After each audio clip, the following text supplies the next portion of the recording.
In this second question, we are expected to calculate the inductive reactance XL across an inductor of 0.2 Henry when an AC voltage of 60 Hz is applied. If the voltage is given as V equals 150 sine 120 pi t, estimates the root mean square value of the current and peak value of the current. That's it. What do? We quickly represent this statement in a diagram. And that diagram is given as follows. This is an inductor, all right? This is an ammeter, okay, connected to an AC source in this form. And then we have the diagram down. The value of the inductor is given as 0.2 Henry. The voltage is given as 150 sine 120 pi t. That's what we have here. Okay? So what do? It is operating on 60 Hz. 60 Hz. Okay? I'm just trying to put everything together here. Alright, 60 Hz. We are expected to calculate the inductive reactance. And inductive reactance here can be calculated using this symbol or this formula. XL is equal to 2 pi FL, right? That's the first thing we are going to calculate here is the inductive reactance. And by the time we substitute, we have 2, okay, for value of pi is 3.142. Value of frequency is 60 Hz, as we already know. And then the value of the inductor is 0.2 Henry. So we have 0.2 Henry.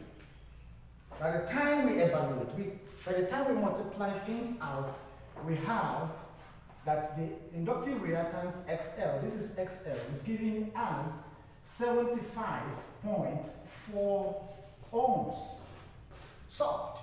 So we have now successfully found the value of the inductive reactance. That's this.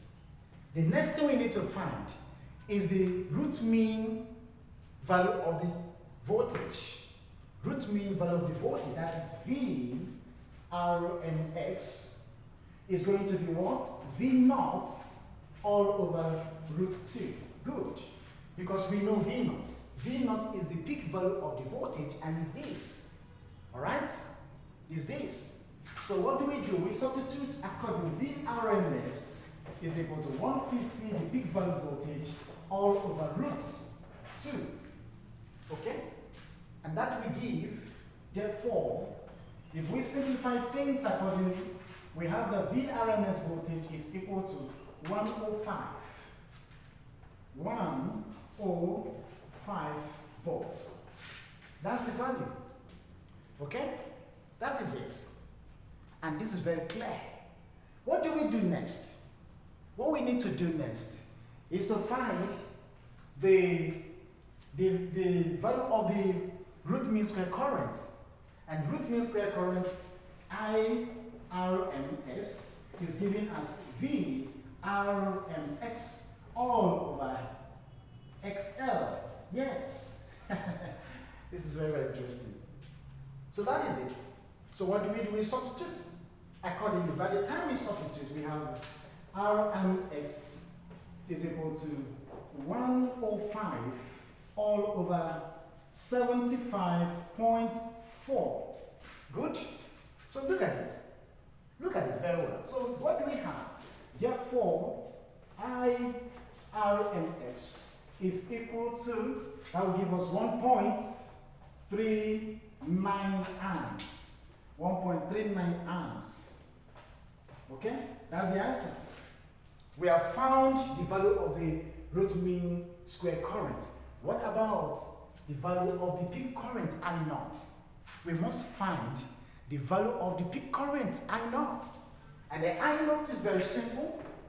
I naught, I'm going to squeeze it here to avoid cleaning anything. It's going to be V naught, all right, all over Look at it. V naught all over what? XL. All over XL. Again, and then we have V naught is 150, XL is 75.4, and finally we have our I naught is equal to 1.99 ounce. Very simple. Look at it there. I squeezed it up there because of time. I don't want to waste much of your time. You can see the weather is affecting my camera because it's about to rain. Don't mind the noise. Don't mind the weather, okay? Just you can see the board. Learn everything clearly. And if you have any question to ask, put it in the comment section and I will do justice to that. Don't forget, some thumbs up. Come on! Hit the bell button on for constant notification. Share with your friends, students, and network. See you in my next class where I will be analyzing greater diagrams than this. You need to learn this. Come on.